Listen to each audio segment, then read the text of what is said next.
Hello, geometry. Welcome to week number 5.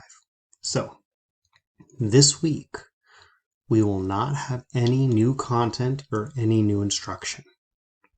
This week, we're going to have a test. Now, the test will happen in the later half of this week. In the first half of this week, we'll have the review. The review is going to have everything that you'll need to be able to know on the test. So it's going to cover what we've learned so far over these past few weeks. It'll have review questions, be able to help make sure that you understand it and you know it. If at any point you don't know a question, and you know that because you've done the review, you submitted it, and you've gotten that question wrong in the feedback, you can go back to all of our previous weeks, watch the videos, do some of that extra practice here or on the other practice, and be able to get that topic, be able to get that content understood and down. And so this is a pretty good model for what the test will look like as well in terms of question types, so you shouldn't have any surprises for that. And as usual, for the practice for this review, you can use me for help, you can use your peers for help. Absolutely access and get help on that review so you can understand it and know it. Normally, the discussion is the place you'd want to go to ask questions and get feedback, but I've decided to change what the discussion format for our class looks like moving forward. The regular old discussion is still an assignment and is still due, but instead, it's just going to be asking you to write and explain something that you learned this week or something that you know. And so it is not a place where you'll be able to ask questions or receive answers. Instead, I separated that into its own discussion. Now, in class, being able to show what you know and explain what you know is an expectation normally if we were in person.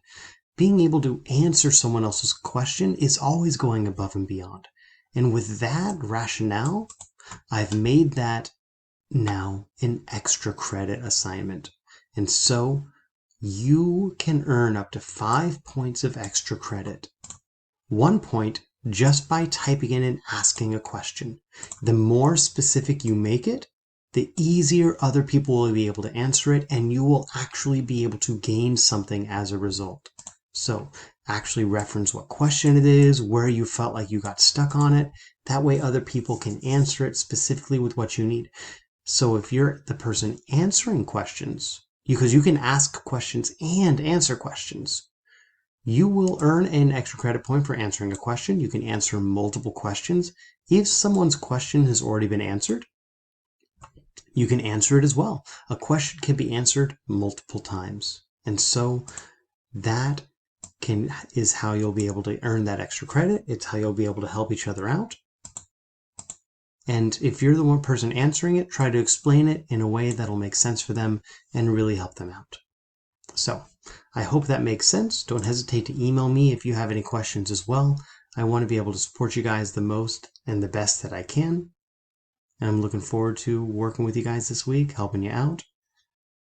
Don't forget, I'll have office hours tomorrow from 1 to 2 p.m. And so you're more than welcome to jump in.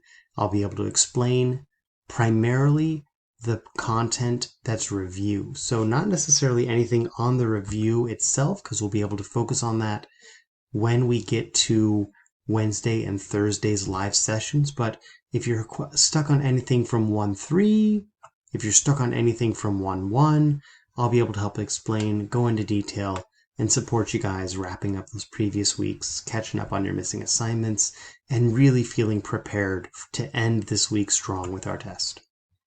Thank you guys. Talk to you soon.